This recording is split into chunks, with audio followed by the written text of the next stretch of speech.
ভাই ও বোনেরা, আজকে আমি খুলে ফেলছি আমার স্বপ্নের ঝালমুড়ির দোকান।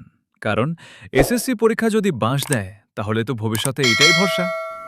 ডিপ্রেশন। তাই আগে থেকেই প্র্যাকটিক্যাল ট্রেনিং নিচ্ছি, সকাল থেকে দোকান সাজায়া বসে আছি। কাস্টমার তো দূরের কথা, একটা বিড়ালও আসে নাই।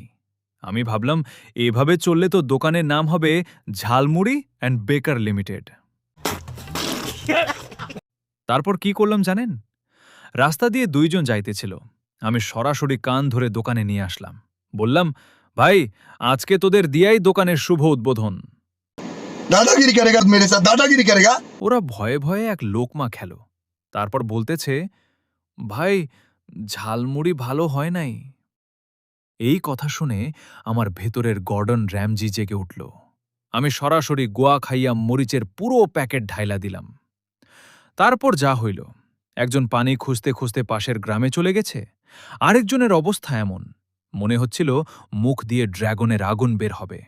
শেষে ওরাই কইল, ভাই, তোমার ঝালমুড়ি খাইলে মানুষ প্রেম, দুঃখ, এসএসসি সব ভুলে যায়। আচ্ছা ভাই, আমি আলমাহি গেলাম।